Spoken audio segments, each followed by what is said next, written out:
প্রিয় দর্শক আসসালামু আলাইকুম। আমরা ইতিহাসের এক মহেন্দ্রক্ষণের সামনে দাঁড়িয়ে এক ইতিহাসের সাক্ষী হতে যাচ্ছি। আমরা শুরুতেই একটু দুঃখ প্রকাশ করে নিচ্ছি যে ডক্টর কনক সারোয়ার তিনার আমাদের সাথে যুক্ত হওয়ার কথা ছিল। তিনার আ স্ত্রী হঠাৎ করে একটু অসুস্থ হয়েছেন, বাইরে গেছেন। তো আশা করছি যে আমরা তাকে অনুষ্ঠান চলাকালীন সময়ের ভেতরেই সংযুক্ত করতে পারবো আমাদের সাথে। আ পিনাকি দাদা আমাদের সাথে আছেন যথারীতি। তো যে বিষয়টা আমরা আজকে আলোচনা করব, আপনারা জানেন যে নির্বাচন ঘিরে নানা ধরনের আ কার্যক্রম চলছে। এখানে হুমকি দেয়া হচ্ছে, এখানে ভোট কেনা হচ্ছে। ভোট কেমন হবে? দীর্ঘদিন ধরে একটা আলোচনা হচ্ছিল যে ভোট আদৌ হবে কিনা? সেই ভোট অবশেষে হচ্ছে।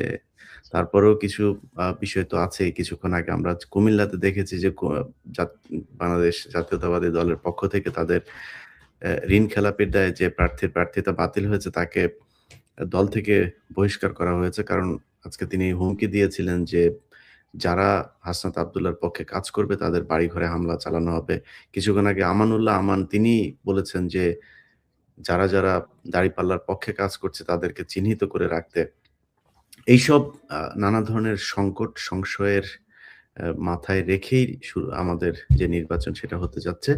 যাই হোক, যারা অপরাধী, যারা কিনা এই দেশকে গেল ১.৫ বছর ধরে চাঁদাবাজি, দুর্নীতিতে এ পতিত করতে চেয়েছে, তারা তাদের কাজ করবে, এখনো করছে, আগেও করেছে, ভবিষ্যতেও করেই যাবে। আমরা মূলত আজকে যে বিষয়টা নিয়ে কথা বলতে এসেছি, আপনারা জানেন, বিশেষ করে পিনাকি দাদার ভূমিকা না বললেই না। তিনি আমরা তো আসলে বলতে বাধা নেই যে কিছুটা গা বাঁচিয়ে চলার চেষ্টা করেছি। দাদা তার আ যেই সোশ্যাল মিডিয়া প্ল্যাটফর্মে তিনি যে অ্যাক্টিভিজম করেন সেখানে মানুষকে সে আজ থেকে আরো ৬ মাস আগে থেকেই নির্বাচনের এই ভোটের ব্যাপারে মানুষকে সচেতন করার চেষ্টা করেছেন। সেগুলো আপনারা দেখেছেন। তো আমরা দাদার বক্তব্যই শুনি যে দাদা কেমন দেখছেন নির্বাচনের মাঠ কেমন হবে? এখানে কোনো পক্ষপাত দুষ্ট কার্যক্রম বাংলাদেশের মানুষ মেনে নেবে কিনা? ধন্যবাদ ইলিয়াস। এটা ঠিক যে আজকের সময়টা খুবই গুরুত্বপূর্ণ, ক্রুশিয়াল, এবং আমরা যে নির্বাচনের দিকে যাচ্ছি এটা জাতির ইতিহাসে একটা অত্যন্ত গুরুত্বপূর্ণ নির্বাচন। এইটা অন্য যে কোনো নির্বাচনের চাইতে আলাদা। আমার মনে হয় যে বাংলাদেশের ইতিহাসে যতগুলো নির্বাচন হয়েছে তার মধ্যে এটা সবচেয়ে সবচেয়ে গুরুত্বপূর্ণ নির্বাচন। এই নির্বাচনে নির্ধারিত হবে যে আমাদের দেশ আসলে কোথায় যাবে, সামনে যাবে না পিছনে যাবে, এই দেশ আবার আগের ব্যবস্থায় ফিরে যাবে নাকি সামনে আগানোর একটা পথ খুঁজে পাবে। এই জন্যে এই নির্বাচন নিয়ে আমি বেশ কিছুদিন থেকেই কাজ করছি মানে জনগণকে বোঝানোর চেষ্টা করছি, বাংলাদেশের মানুষকে বোঝানোর চেষ্টা করছি যে কেন এই নির্বাচন গুরুত্বপূর্ণ, কাদের হাতে বাংলাদেশের দায়িত্বটা, রাষ্ট্রের দায়িত্বটা দেওয়া উচিত। এটা নিয়ে আমি দীর্ঘদিন থেকে বলে আসছি, আজকের ভিডিওতেও আমি বলছি। আমার দেশের আগামীকালকের ভিডিওতে যেটা আসবে আমি সেটা আজকে একটু বলে নেই। আহ, আমি অনেক জটিল রাজনীতি বুঝি না। আপনারা অনেকে মনে করতে পারেন যে আমি খুব জটিল রাজনীতি বুঝি। আমি জটিল রাজনীতি বুঝি না, আমি খুব সহজে রাজনীতি বুঝি। আমি যখন দেশে ছিলাম তখন ঈদের আগে নানা মানুষের কাছে যায়, ঈদ কেমন হবে, ঈদে কি করবেন ইত্যাদি। তো এক বৃদ্ধা মহিলার কাছে গেছে, কোন এক টেলিভিশন, আমার মনে নাই কোন চ্যানেল। তাকে জিজ্ঞেস করছে যে ঈদে কি করবে। এই মহিলা বলতেছে যে বাবা, একটা ডিম দিয়ে ভাত খাবে, একটা ডিম, একটা ডিম দিয়ে ভাত খাবে। এইটা সেই মহিলা ঈদের আনন্দ।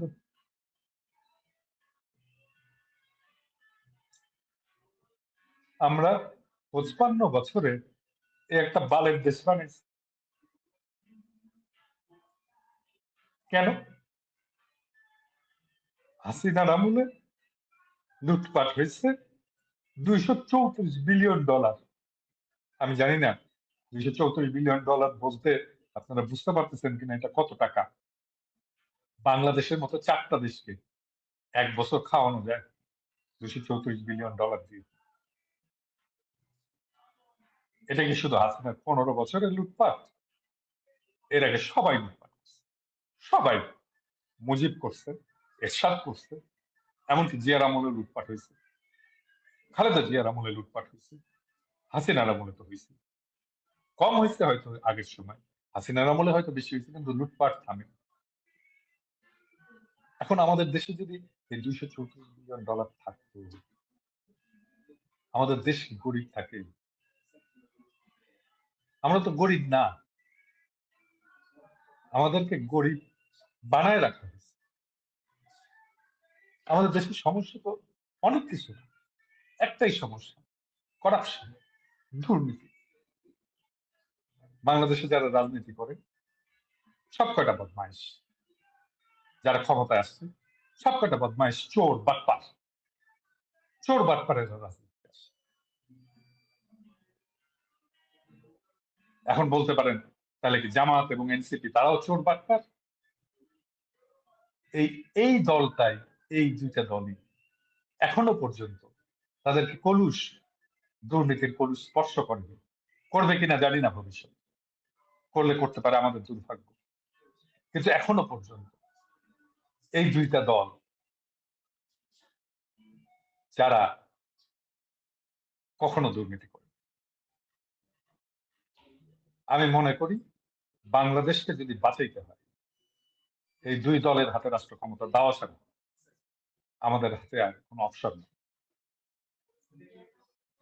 বাংলাদেশের মানুষকে যদি বাঁচাইতে হয়, যদি বাংলাদেশ থেকে দুর্নীতির মূলোৎপাটন করতে হয়, যদি বাংলাদেশ থেকে দারিদ্র দূর করতে হয়, বাংলাদেশের দারিদ্র দূর করার জন্য কিচ্ছু লাগবে না, কোনো প্ল্যান লাগবে না, কিচ্ছু না, নাথিং, কিচ্ছু না, শুধু চুরি থাকা, আর কিছু, শুধু চুরি থাকা। বাংলাদেশের সম্পদ যেন চুরি করে বাইরে নিয়ে যেতে না পারে, তাহলেই বাংলাদেশের উন্নতি হবে। ছোট্ট জিনিস। আর এর জন্য কি দরকার? আমার এমন একটা রাষ্ট্র দরকার যে রাষ্ট্রের দুর্নীতি আমরা একেবারে দূর করে দিতে পারবো, তা বলছি। দুর্নীতি কম, অনেক কম, সহনীয় মাত্রা। 234 বিলিয়ন লুট হয়ে যায়। আর এটা একটা কার? টাকাটা তো সাধারণ মানুষের। মনে করো এটা রাষ্ট্রের টাকা না, এটা রাষ্ট্রের তো কোনো টাকা নাই, নিয়ে রাষ্ট্রের টাকা হয়।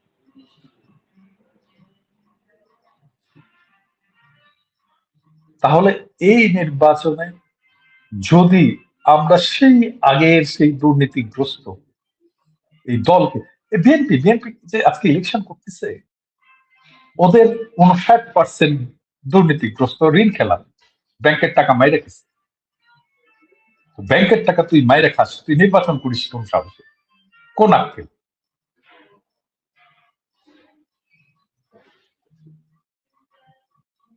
বাংলাদেশে তো আসলে এখন হাসিনা চলে যাওয়ার পরে বাংলাদেশে এখন খাওয়ার কোনো জায়গা,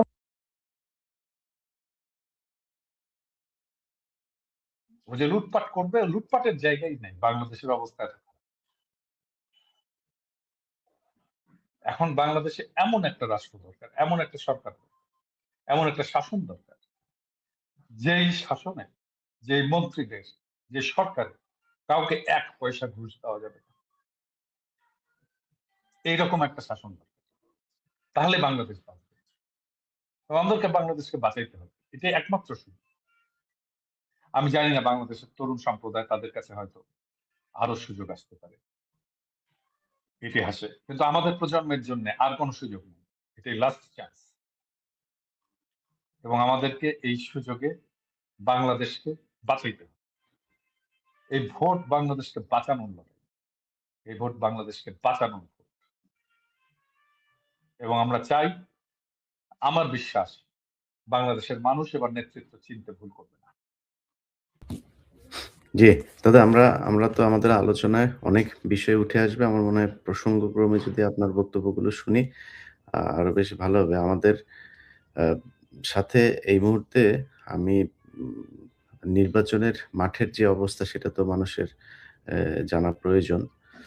তো আমি নাসিরউদ্দিন পাটোয়ারি আমাদের সাথে যুক্ত হয়েছেন। আমি দেখি উনার কাছ থেকে সব শেষ অবস্থাটা জানতে পারি কিনা। কারণ সবচাইতে আলোচিত যে আসন ঢাকা ৮ আসনে এখানে অ্যা আমাদের যে প্রার্থী আছেন নাসিরউদ্দিন পাটোয়ারি তার যে প্রতিদ্বন্দ্বী তিনি জানেন যে মানে দীর্ঘদিন ধরেই তার উপরে নানা ধরনের করা হয়েছে। তাকে বিভিন্নভাবে ভেজাল করার চেষ্টা করা হয়েছে। তার উপর ডিম ছুঁড়ে মারা হয়েছে এবং একটা ত্রাসের রাজত্ব কায়েম করার চেষ্টা করা পাটোয়ারির আসনে।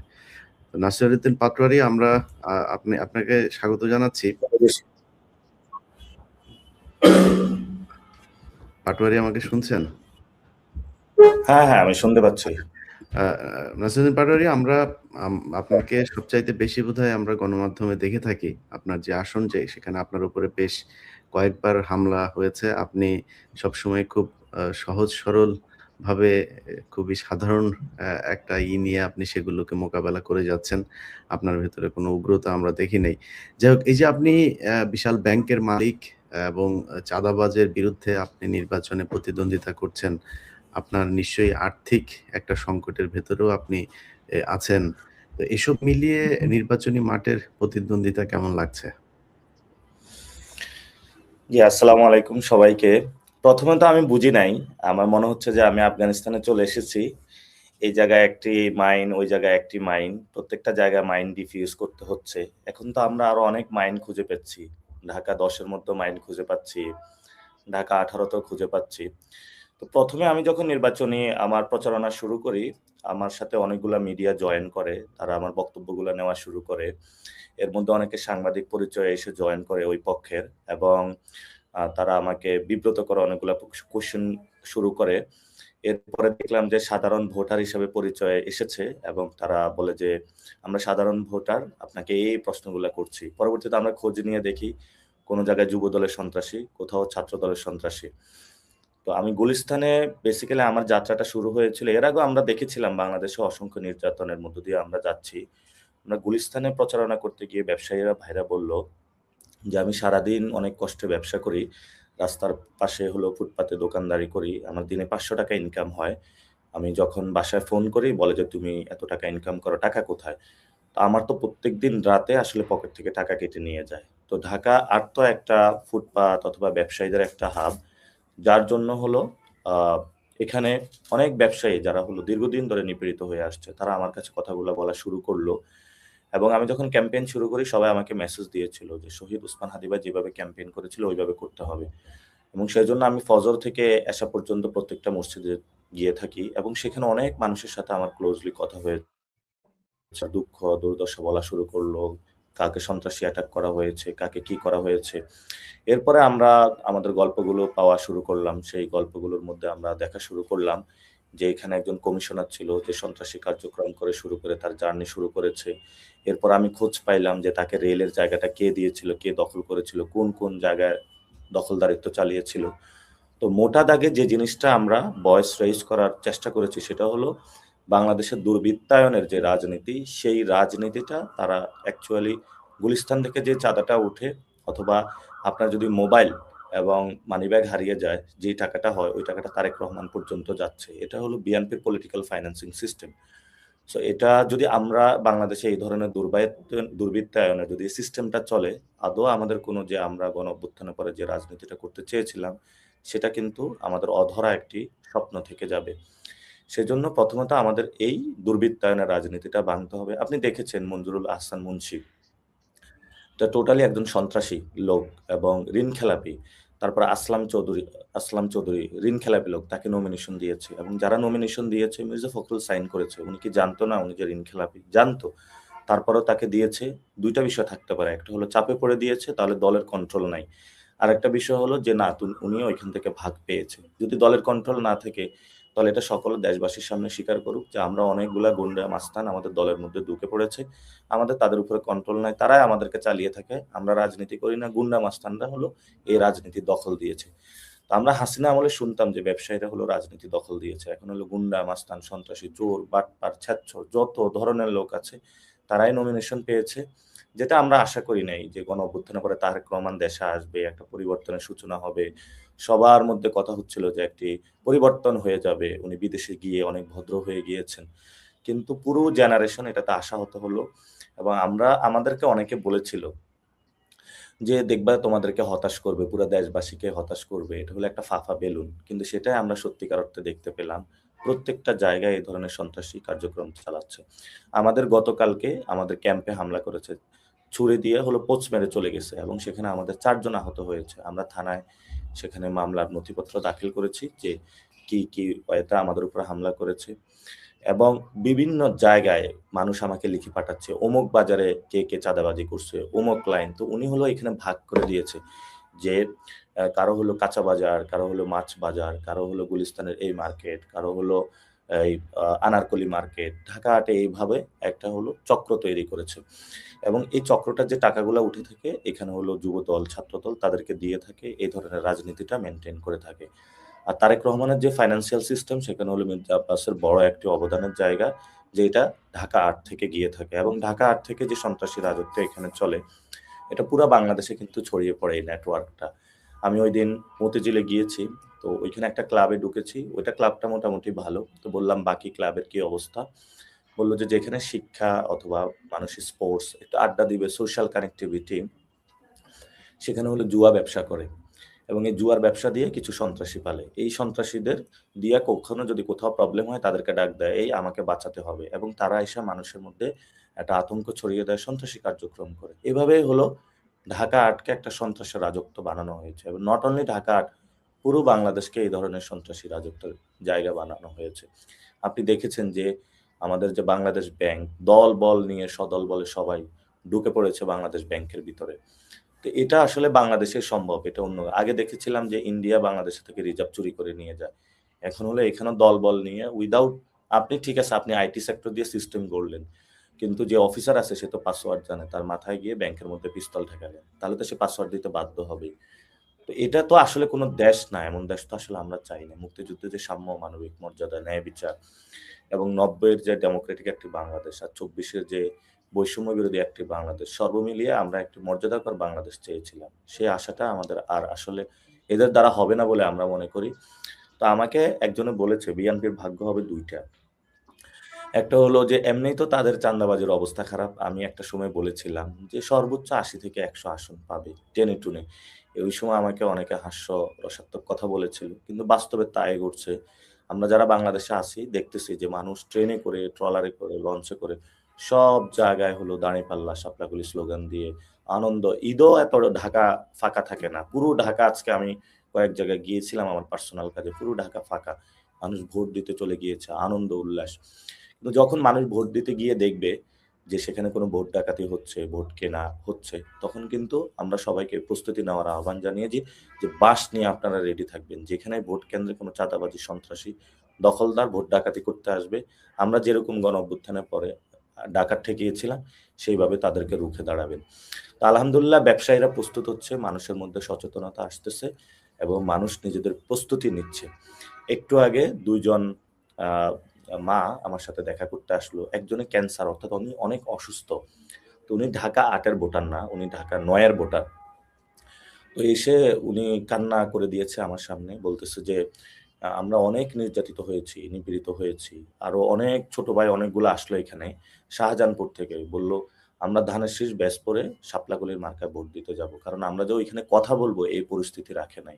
অনেক মানুষ আমার সাথে যোগাযোগ করতেছে যে কি পরিস্থিতির মধ্য দিয়ে তারা গিয়েছে। তো এদেরকে যদি একটি দল এই ধরনের নমিনেশন দিয়ে সংসদে পাঠাতে চায়, তো সংসদ তো আসলে চাঁদাবাজ, ধান্দাবাজ, দুর্নীতিবাজ, সন্ত্রাসী তাদের কোনো আখড়া না। সেটা হলো ভালো মানুষ যারা পলিসি মেক করবে, যারা আমাদের আইনগুলো তৈরি করবে। সেই জায়গাটা তো আসলে বাংলাদেশে এখন নাই। আমরা দেখতেছি সব চোর, বাটপার। মানুষকে অপশনে করে দিয়েছে তোমরা এদেরকে ভোট দিতে হবে।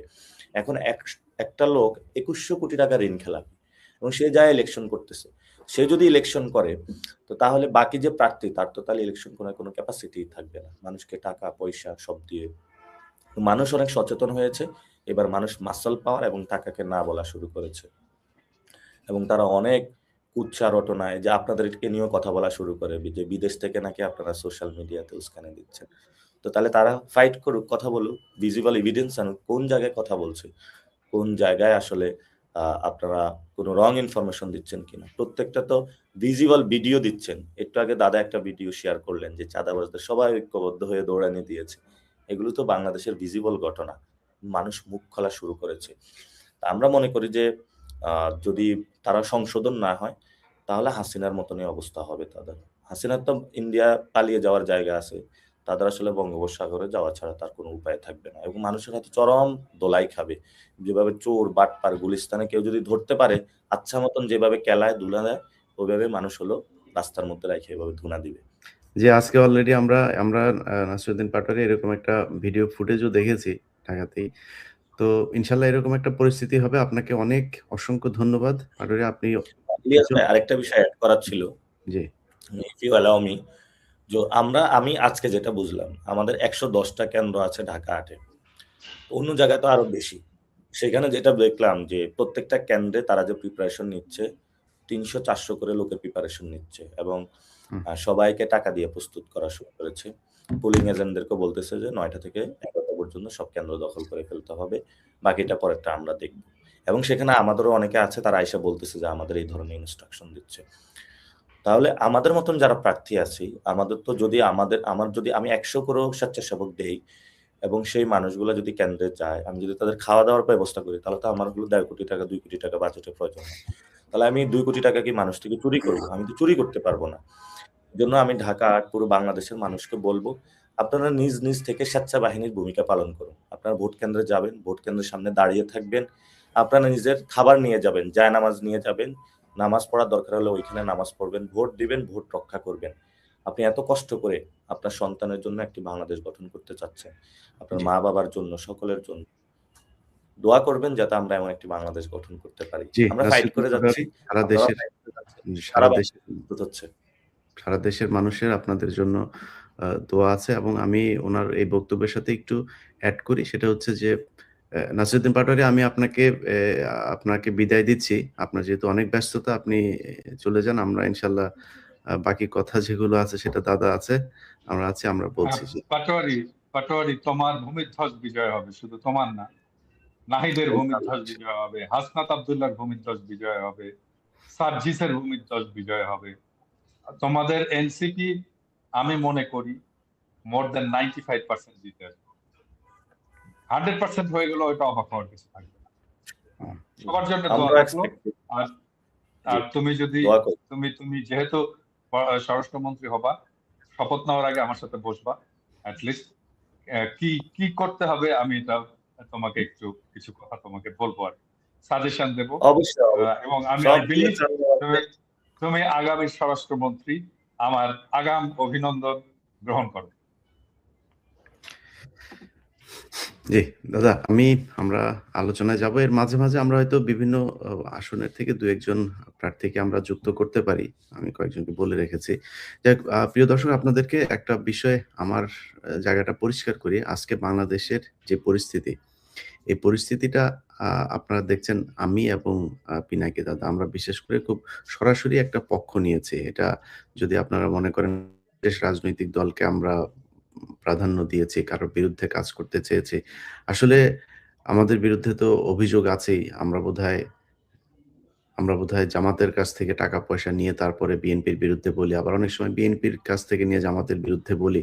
তো এই মুহূর্তে যদি টাকা পয়সা নেয়ার সুযোগ আমরা চেষ্টা করতাম, সেটা বিএনপির চাইতে বেশি জামাত ইসলামী দিতে পারত না। তো যেই কারণে আমরা আওয়ামী লীগের আমলে বলতো তারেক রহমানের টাকা খেয়ে রাইট। তো আমাদের যে টাকা পয়সা আমরা তারেক রহমানের কাছ থেকে আগে নিয়েছি সেগুলো ডকুমেন্ট আমার মনে হয় সামনে দিলে জাতীয় উপকৃত হতো। তো এসব অভিযোগগুলো অনেক আগে থেকেই আমরা শুনছি। আমরা আসলে কোনো পক্ষ নিইনি, আমরা বাংলাদেশের পক্ষ নিয়েছি। এবং এখানে আমি আমার জায়গাটা পরিষ্কার করি, দাদার কথা বলবে। দেখেন, আমি এইভাবে সরাসরি কখনোই বিএনপির বিরুদ্ধে গিয়ে দাঁড়িপাল্লার পক্ষে ভোট চাইতে পারি না। আমি গতকালকে প্রথম সরাসরি আমার 15 মিনিটসের একটা প্রোগ্রাম করেছি, সেখানে দাঁড়িপাল্লার পক্ষে ভোট চেয়েছি। কেন চেয়েছি? প্রথম কথা হচ্ছে যে তারেক রহমানের প্রতি আমাদের একটা বিশাল প্রত্যাশা ছিল। সারা দেশের মানুষেরই ছিল এবং উনার কথাবার্তা আমরা গত কয়েক বছর ধরে যেটা শুনেছি সেখানে মার্জিত, ভদ্র, ইনফরমেটিভ তারপরে একটা স্বপ্ন উনি আমাদেরকে দেখিয়েছিলেন। ১ম এই আমি ধাক্কা খেয়েছি যেদিন বেগম খালেদা জিয়া মারা গেলেন। মারা গিয়েছে আসলে উনাকে যেদিন ডিক্লেয়ার করা হয়েছে তার আরো অনেকদিন আগে উনি মারা গিয়েছেন। প্রায় আমি মনে হয় গুনেছিলাম যে প্রায় ১৭-১৮ দিন আগে উনি মারা গিয়েছিল। এবং এটা উনার যে দায়িত্বরত ডাক্তার তিনি নিজে এবং বিএনপিপন্থী ডাক্তার। তিনি নিজে আমার কাছে স্বীকার করেছেন। তো মনে করেন এই বিতর্কে আমরা যাচ্ছি না। যেহেতু এটা মেডিকেল একটা ব্যাপার, উনি ঠিক আছে মেডিকেল সায়েন্স এর প্রযুক্তির মাধ্যমে উনাকে বাঁচিয়ে রাখা হয়েছে আর্টিফিশিয়ালি। কিন্তু উনি তো মানে মৃত্যু পথযাত্রী। উনি তো মৃত্যুর সাথে লড়ছিলেন। এটা তো সত্যি কথা। যদি এটা সত্যি হয় তাহলে উনি খুবই অসুস্থ ছিলেন এবং তারেক রহমান জানতেন যে উনি মৃত্যুর হাত থেকে বেঁচে আসবেন না। এটা তো উনি জানতেন। ডাক্তাররা এইটুকু তো বলেছে উনাকে। উনি লন্ডন থেকে গেলেন বাংলাদেশে যাওয়ার পরে সেখানে সোজা গেলেন উনি জনসভায়। এবং এখানে অনেকগুলো প্রশ্ন আসলে আসে। উনি অনেক উনি ইয়েতে ছিলেন আপনার কি বলে নিরাপত্তা ঝুঁকিতে ছিলেন। এত নিরাপত্তা ঝুঁকিতে থেকে উনি আসার পরে যেভাবে মাঠে চলে গিয়েছেন আমার কাছে এটা খুব নিরাপত্তা ঝুঁকির পূর্ণ একজন মানুষকে মনে হয় নাই। আচ্ছা তারপরেও যাই হোক, উনি যে জনসভাটাতে গেলেন, এই জনসভাটাতে না গিয়ে একজন সন্তান হিসেবে কি উচিত ছিল না আগে মায়ের সাথে দেখা করা? উনি তো জানতেন উনার মায়ের একদম শেষ মুহূর্তে আছেন। যদি মারা নাও যায় উনি ধরে নিলাম এটা। কিন্তু একজন মানুষকে এইভাবে রেখে উনি রাজনীতি করেছেন। এটা যার এই সন্তান হিসেবে মায়ের প্রতি যার এই দায়িত্ব, সে দেশের প্রতি কতটুকু দায়িত্ব পালন করবে আমি জানি না। তারেক রহমানের ব্যাপারে আসলে কথা বলতে গেলে খুব আ মানে অ্যাটাকিং ইয়েতে কথা বলতে পারি না। কারণ তারেক রহমান নিজেও আমাকে যথেষ্ট উনি পছন্দ করেন। আমি এখনো পর্যন্ত উনি দেশ পরিচালনার যেহেতু সুযোগ পান নাই, উনাকে নিয়ে একদম 100% বলারও সুযোগ নাই। কিন্তু যেই জিনিসগুলো সামনে এখন পর্যন্ত এসেছে এগুলো নিয়ে যদি আমরা চিন্তা করি, যদি বিশ্লেষণ করি, তাহলে দেখব যে সামনের যেই দেশটা আসলে বিএনপির হাতে যদি যায়, এই দেশটা নিরাপদ থাকবে না। যে কারণেই আমরা আমি আরকি সরাসরি একেবারে আপনাদের এই বিএনপির বিরুদ্ধে অবস্থান নিয়েছি। এবং বাংলাদেশের মানুষকে যে বিষয়টা বলতে চাই, অনেক মানুষ সারাদিন ফেসবুকে, তারপরে ইমেইল নানানভাবে বিভিন্ন মানুষকে দিয়ে এর জমির সমস্যা, ওর জমি দখল করে নিয়ে গেছে, এর বাড়ি করতে গিয়েছে, সে বাড়ি করতে যাওয়ার পরে রড নিতে হবে, সিমেন্ট নিতে হবে, বালু নিতে হবে, না হলে মারধর। হঠাৎ করে রাতের বেলা এসে জমি দখল করে। এই গত ঈদের দিন গরু কিনেছে সে কুরবানিটাও দিতে পারে নাই। সকালবেলা তার বাড়ি দখল। মিরপুরের মতো জায়গায়। তো এই যে পরিস্থিতিগুলো আপনি একটা অফিসে গেলে আপনাকে ঘুষ দিতে হয়। আপনি একটা পাসপোর্ট করবেন ঘুষ দিতে হয়। আপনি থানায় যাবেন পুলিশের কাছে। আমি বাংলাদেশের মানুষকে অন্তত আশ্বস্ত করছি। এখানে লুকোচুরির কিছু না। একটা পক্ষ তো নিয়েছি। যেই পক্ষ নিয়েছি সেই পক্ষের কাছে আপনাদের এই দাবি, এই সমস্যার যদি সমাধান করতে না পারি, সেদিন আবার সেখান থেকে বের হয়ে আসবো। সো আপনাদের কাছে অনুরোধ থাকবে যে, যে নির্বাচন সামনে আপনাদের সামনে যে সুযোগ, আমি কালকে ট্রেনের মধ্যে দেখছিলাম, দাদা হয়তো সেই ফুটেজগুলো দেখেছেন, যে ট্রেনের ভেতরে মানুষ দাঁড়িপাল্লার মিছিল করতে, করতে বাড়িতে যাচ্ছেন। এই যে এক বিপ্লব, এই বিপ্লবের সামনে আমরা দাঁড়িয়ে আছি এবং আমার বিশ্বাস বাংলাদেশের মানুষ সত্য ন্যায়ের পক্ষে, সৎ শাসকদের পক্ষে রায় দেবেন এবং চাঁদাবাজদের বিরুদ্ধে তাদের অবস্থান নেবেন। দাদা আমি আপনার কাছে ২য় যে প্রশ্নটা করতে চাই সেটা হচ্ছে যে, আপনি দীর্ঘদিন ধরে বিএনপির সাথে আপনার অবশ্যই একটা খুব ভালো সম্পর্ক ছিল। আপনার সাথেও নিশ্চয়ই তারেক রহমানের সরাসরি কথা হয়েছে। আপনি হঠাৎ করে এই বিএনপি থেকে এত 180 ডিগ্রি সরে আসলেন কেন? উম ১ম বিষয়টা হচ্ছে যে বিএনপির সাথে আমার যে রাজনীতির অ্যালাইনমেন্ট সেটা না থাকা। মানে যেকোনো সম্পর্কই তো পলিটিক্যাল অ্যালাইনমেন্ট এর সম্পর্ক। আমি যে রাজনীতিতে চাই, আমি যে বাংলাদেশ দেখতে চাই, আর বিএনপি যে বাংলাদেশ দেখতে চায় এই ২ টার মধ্যে তফাৎ। বিএনপির মূল সমস্যাটা যেটা হয়েছে, আমার সাথে তারেক রহমানের এট লেংথ আলাপ হইছে। দীর্ঘ সময় ধরে আলাপ হইছে। লাস্ট যে আলাপটা, মানে যেইখানে আমাদের বিচ্ছেদটা হলো আরকি। আম আমি তারেক রহমানকে আম কয়েকটা সাজেশন দিছিলাম ওই মিটিং এ। আ এবং আমার সাজেশনটা যদি উনি শুনতেন, তাহলে প্রবাবলি বিএনপির আজকের এই অবস্থাটা হয় না। আম সেটা হচ্ছে যে বিএনপি যেটা চায়, আমি যেটা উনার সাথে কথা বলে বুঝলাম, সেটা হচ্ছে যে এই যে একটা বিপ্লব হয়ে গেল, আমাকে যে রাষ্ট্রটার সংস্কার করতে হবে, বদল করতে হবে, এটা আগের রাষ্ট্র আর চালানো যাবে না, সেটা উনি মানতে নারাজ। উনি আগের সমস্ত ব্যবস্থা রাখবেন, আগের ব্যুরোক্রেসি, আগের প্রশাসন, আগের জুডিশিয়ারি, আগের সিস্টেম, আগের আইন, আগের সংসদ, সবকিছু আগের মতো। এবং কেন? সেটা হচ্ছে যে উনি ওই রাষ্ট্রটাকে বোঝেন, ওই আগের রাষ্ট্রটাকে বোঝেন। সেখানে শুধু শাসক বদল হবে, মানুষের ভাগ্যের বদল হবে। কিন্তু আমি তো শাসক বদলের জন্য আমরা লড়াই করেছি, জীবন দেয় আমাদের বাচ্চারা শাসন বদলানোর জন্য।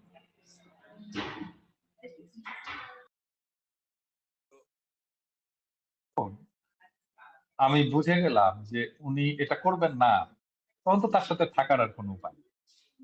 আমি তো রাষ্ট্রকে বদল করতে চাই, আমি তো নতুন একটা রাষ্ট্র চাই, আমি তো সিস্টেমটার বদল করতে চাই, আমি তো নতুন একটা সিস্টেম চাই, আমি তো আবার সেই একই জিনিস, একই দুর্নীতি, একই প্রশাসন, একই পুলিশ, একই নিপীড়ন, একই গুম খুন, ওইটা তো আমি চাই না।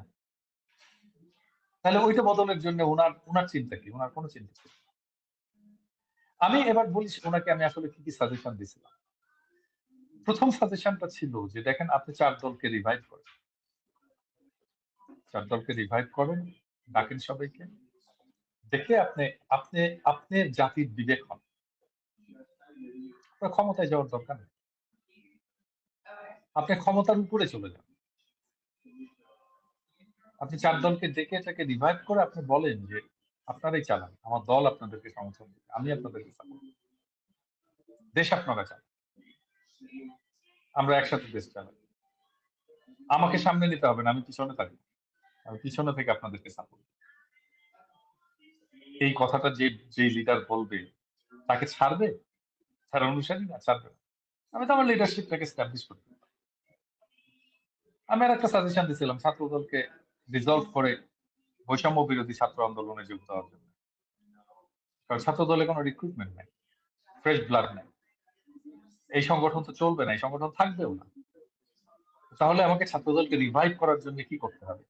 আমি বলছিলাম যে আপনাদের সবাই ছাত্রদল সবাইকে বৈষম্য বিরোধী ছাত্র আন্দোলনে যোগ দিতে হবে। গণসংগঠন হলো বৈষম্য বিরোধী ছাত্র আন্দোলন, আপনারই গণসংগঠন হলো, যারা ছাত্রদল করতে আসে, বিএনপি যারা করতে আসে, বিএনপি মনা যারা, তারা ছাত্রদল করবে, বৈষম্য বিরোধী ছাত্র আন্দোলন। সেখানে আপনার দলের লোকের, ছাত্র দলের একটা বেটার কন্ট্রোল থাকবে, আর আপনিও ওইখান থেকে রিক্রুট করতে পারবেন আপনার লোকদের, বিএনপির লোকদেরকে আপনি ওখান থেকে রিক্রুট করতে পারবেন। তাহলে একটা স্ট্রং ছাত্র শিবিরের পাশাপাশি আর একটা স্ট্রং ছাত্র সংগঠন আমরা পেতাম। মানে সেটাও শুনলেন না। মানে বিষয়টা হচ্ছে একটা নির্বাচন দিতে হবে এবং নির্বাচনের পরে আমরা ক্ষমতায় যাব। That's it. তাহলে এত এত এত 24 হলো কেন? জুলাই বিপ্লব হলো কেন? এত বাচ্চার রক্ত দিল। মানে এখন বিএনপির প্রোগ্রাম গুলো দেখেন, কোথাও এই বিপ্লব আছে? এই কার্ড দিব, ওই কার্ড দিব, সেই কার্ড দিব, কার্ডের পরে কার্ড। তো তার সাথে তো পলিটিক্যাল অ্যালাইনমেন্ট করার কোনো জায়গা নেই, কোনো জায়গা নেই। এবং তারপর থেকে আমি তখনই বুঝে গেছি যে এই দল আসলে ক্ষমতা আসতে পারবে না। কারণটা হচ্ছে যে বিপ্লবের পরে তো একটা দেশের জনমানুষ চেঞ্জ হয়ে যায়, মানুষের চিন্তা চেঞ্জ হয়ে যায়, মানুষের ভাবনা চেঞ্জ হয়ে যায়, অ্যাসপিরেশন চেঞ্জ হয়ে যায়, আকাঙ্ক্ষা চেঞ্জ হয়ে যায়, স্বপ্ন চেঞ্জ হয়ে যায় একটা বিপ্লবের পর। ওইটাকে বিএনপি আর ধারণ করতে পারবে না, এবং পারেও নি, পারলেও না। এবং সেটা আগামী 12 তারিখে বোঝা যাবে যে বিএনপি নিজেকে মনে করতেছে 200-র বেশি আসনে জিতবে। হ্যাঁ, কুজার চিত হয়ে শোয়ার শখ, ভূমিধ্বস পরাজয় হবে, এমন এমন পরাজয় হবে যেটা তারা কল্পনাও করেন, এমনকি আমরাও কল্পনা করতে পারতেছি না কি পরাজয় হবে। এই পরাজয়ের মুখে দাঁড়াচ্ছে। আমি আগের প্রসঙ্গটায় আসি। মানে আমি প্রত্যেককে চিন্তা করতে বলবো যে ধরেন আপনি তারেক রহমান, এবং খোদা না করুক আপনার মা এরকম একটা অবস্থায় একটা হসপিটালে, এভার কেয়ার হসপিটালে এইভাবে অচেতন অবস্থায় আইসিইউ আছে। আপনি কি করতেন? লন্ডন থেকে ফিরলেন, কি করতেন? নেক্সট কাজটা কি হতো বলেন, নিজে চিন্তা করুন। আমার আমার কথা ভাবতে হবে না, আমার কোনো সাজেশন শোনার দরকার নেই। আমার মা হলে আমি নামার পরে ওইখান থেকে হেলিকপ্টার নিয়ে এভার কেয়ারে যেতাম। এভার কেয়ারে কিন্তু হেলিকপ্টার ল্যান্ড করার ছাদের উপরে একটা জায়গা আছে, গোল জায়গা। দেখেন, ওটা কিন্তু হেলিকপ্টার ল্যান্ড করার জন্য ওখানে তৈরি করা হয়েছে। এভার কেয়ারেই ল্যান্ড করা যায় হেলিকপ্টার। আমি ওখানে নেমে ইমিগ্রেশন শেষ করে আমি এভার কেয়ারে যে ল্যান্ড করতাম, আমি মাকে দেখতাম। আমার মায়ের সাথে দেখা হয়ে যেত। তারপরে আমি হেলিকপ্টারে করেই এসে আমার ইয়ের জায়গাতে নামতাম, জনসভার জায়গাতে নামতাম, জনসভা করতাম। আমি একজন পলিটিক্যাল লিডার, মানুষজন আমাকে দেখতে চায়, কথা শুনতে চায়, আমি ওখানে নামতাম, কথা বলতাম। কোনো সময়ের কোনো সমস্যা হতো না, তাড়াতাড়ি হতো, এটা অনেক তাড়াতাড়ি হতো, এফিসিয়েন্ট হতো। কিন্তু সেটা তো করবে না। কি করা হলো? স্পেকটাকল।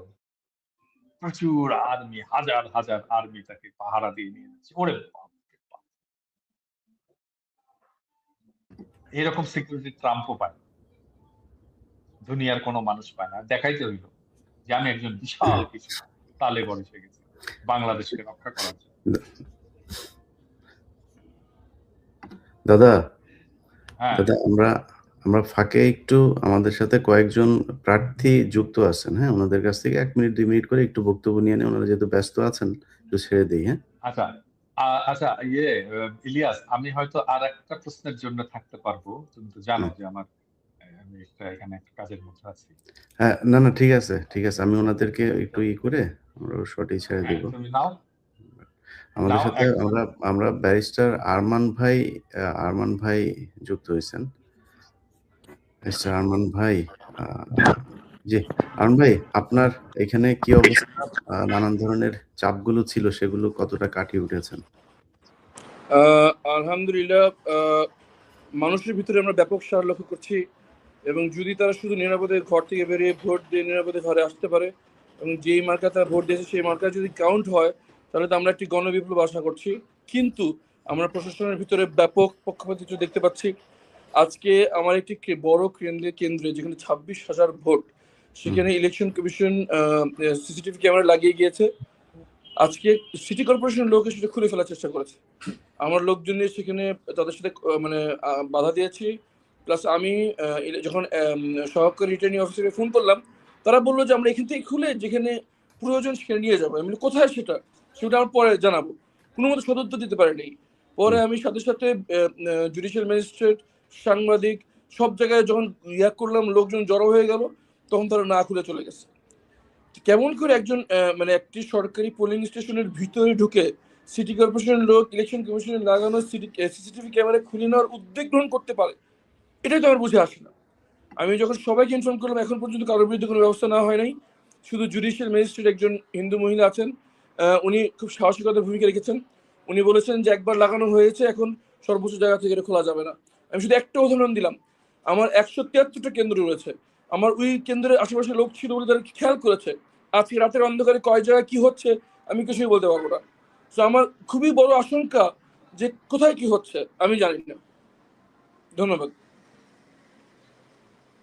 আচ্ছা, এই প্রসঙ্গে একটু বলে রাখি আর কি, মানে এটা হয়তো দর্শকরা জানে না যে আরমান আর আমার বাসা কিন্তু মিরপুরে এক জায়গায়, পাশাপাশি বাসা আমার। এবং জি। সেই জন্য আমি তো জাতীয় দাদা, সবাই দাদা বলে, আরমান আমাকে দুলাভাই বলে ডাকে আর কি। হ্যাঁ, তো আমার আমার দর্শকদের জন্য, আমার পাঠকদের জন্য, আমার শ্যালকের জন্য আমি ভোট চেয়ে রাখতাম। হ্যাঁ, থ্যাংক ইউ, আরমানকে থ্যাংক ইউ বিপুল দুলা ভাই, ভোটে থ্যাংক ইউ। বিপুল ভোটে বিজয়ী করবে। জি, জি। আমি আমার আসনটা ভিন্ন, যেখানে আমার সাফিসিয়েন্ট ম্যান পাওয়ার আছে।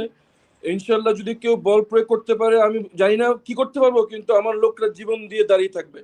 কিন্তু ইনশাআল্লাহ। ঢাকার সব জায়গায় আমাদের এই অবস্থা ইনশাআল্লাহ। নেই, দেশের সব জায়গায় অবস্থা নেই। আমরা সব জায়গায় ফিজিক্যালি সবার সাথে ম্যাচ করতে পারবো না। প্রশাসন যদি নিরাপত্তা না দিতে পারে, তাহলে প্রশাসন থেকে কি লাভ? এটা আমার প্রশ্ন। সো আমি জানি না, আমি আল্লাহর উপর তাওয়াক্কুল করে মাঠে আছি, আল্লাহ ভালো জানেন। ধন্যবাদ। ইনশাআল্লাহ। জি, আরমান ভাই, ধন্যবাদ আপনাকে যুক্ত হওয়ার জন্য। আমাদের সাথে আরো 2 জন মানুষ আছে, আমরা ছোট করে শুনে আসবো। আ আ জনাব মাওলানা ফজলুল করিম আছেন। ভোলা ২ আসনে খুবই স্পর্শকাতর একটা জায়গা থেকে তিনি যুক্ত হয়েছেন। সেখানে আ খুবই আ একটা খারাপ অবস্থার ভেতরে যাচ্ছে। কারণ গডফাদার, মাফিয়া হাফিজ ইব্রাহিম সেই আসনে তিনার সাথে সরি, আমাকে একটু প্রতিদ্বন্দ্বিতা করছেন। করা যায়, আমি আবার কিছু একটা মিটিং এর মধ্যে ছিলাম, আমাকে যদি জি জি প্লিজ। তো আমরা এই মজলুম, তিনারা ফজলুল করিম, তিনি একজন মজলুম একজন মানুষ। তিনি এখনো সেই একই অবস্থায় আছেন। তার যে নেতাকর্মী তাদেরকে নানাভাবে হুমকি দেওয়া হচ্ছে, তাদেরকে মারধর করা হচ্ছে। আমার গতকালের 15 মিনিটস অনুষ্ঠানটা ওই হাফিজ ইব্রাহিমের যে অত্যাচারের শিকার সেই এলাকার মানুষের কিছু বক্তব্য সেখানে প্রচার করা হয়েছে। জনাব মাওলানা ফজলুল করিম, আপনার ওইখানে সর্বশেষ অবস্থাটা আমাদেরকে একটু 1 মিনিট একটু বলবেন। সর্বশেষ আসসালামু আলাইকুম। সর্বশেষ পরিস্থিতি হচ্ছে এই যে সর্বসাকুল্যে এ পর্যন্ত 35টা স্পটে আমাদের নেতা কর্মীদেরকে আহত করা হয়েছে। তাদের আমরা হাসপাতালে ভর্তি করাইছি। এই ব্যাপারে একাত্র করে আমরা জেলা প্রশাসক সহ রিটার্নিং কর্মকর্তা যিনি এবং অন্যান্য সহকারী রিটার্নিং কর্মকর্তা তাদের সেখানে এবং নৌকরি সহ সব জায়গায় আমরা এগুলি পৌঁছাইছি। কিন্তু এগুলির কোনো সঠিক মানে তদারকি এবং নিরপেক্ষ কোনো ব্যবস্থা আমরা এখন পর্যন্ত দেখি নাই। ইতিমধ্যে গত রাতে আমাদের ফুতুবা ইউনিয়নের আমির মাওলানা নুরুল করিমের বাসায় 2 বার আমাদের নৌবাহিনী রেড দিয়েছে, কিছু পায়নি। সকালবেলা তার মা আবার দেখতে পেল তাদের পাশের জমিতে কিছু একটা পড়ে আছে। তো পুলিশকে খবর দেওয়া হলো, অথবা পুলিশ নিজ দায়িত্বে সেখানে গেল, গিয়ে সেখান থেকে কিছু জঙ্গে ধরা দেশীয় বগিদাটা রামদাটা এগুলি সেটা উদ্ধার করলো। এখন এই যে একজন সম্মানিত মানুষ, তার বাসায় দুইবার রেড দেওয়া, কিছু না পাওয়া, এরপরে আবার এটা করা, হেনস্থা করা, এটা আসলে আমরা তো নৌবাহিনী, সেনাবাহিনী এদেরকে জনগণ দেখলে হাততালি দিয়ে তাদেরকে স্বাগত জানায় এবং মনে করে যে আমরা কিছুটা সেফ। কিন্তু তাদের এই দ্বিমুখী আচরণ যেটা, সেটা আসলে জনগণের কাছে একটা ভুল মেসেজ যায়। এবং এখনো এই মাত্র আমরা ভিডিওতে দেখলাম যে হাফিজ ইব্রাহিমের লোকেরা মোটরসাইকেল দিয়ে বিভিন্ন ইউনিয়নে মহড়া দিচ্ছে এবং ধর ধর করে এরকম কথা বলছে এবং প্যানিক সৃষ্টি করছে। আর আরেকটা খবর আমাদের কাছে আছে, তারা এই রাতের শেষে অথবা আগামী রাতে ব্যাপক বোমাবাজি করবে, যাতে করে জনগণের মধ্যে একটা আতঙ্ক সৃষ্টি হয়। আমরা আজকে এই ব্যাপারে সংবাদ সম্মেলন করেছি এবং এই ব্যাপারে আমরা যথাযথ কর্তৃপক্ষের কাছে আবেদন জানিয়েছি। আর আপনি ভিডিওতে যে সমস্ত চিত্রগুলি তুলে এনেছেন তা আমার মনে হয় যে হয়তো 100 ভাগের 10 ভাগও আপনি আনতে পারেন নাই, তবে যেটুকু আনছেন সেটুকু একেবারেই সত্য এলাকার লোকজনের কথা। আমরাও আলহামদুলিল্লাহ এতে যেটা বুঝতে পেরেছি যে আপনি সুদূর পূর্বাসে থেকে এইভাবে সত্য চিত্রটা তুলে এনেছেন, এই জন্য জনগণ আপনাকে ধন্যবাদ জানাচ্ছে, আমিও ধন্যবাদ জানাচ্ছি। এই হলো আমার কাছে জানা সর্বশেষ অবস্থা। জি, মাওলানা ফজলুল করিম, আপনি ব্যস্ত মানুষ, আপনি আপনার প্রচারণার কাজে চলে যেতে পারেন। জি, ধন্যবাদ। মাসুদ পারভেজ রাসেল ভাই, আমাদের শেষ এমপি প্রার্থী যিনি আছেন আমার নিজ জেলা চুয়াডাঙ্গার, তিনি আরেক মাফিয়ার কবলে পড়েছেন।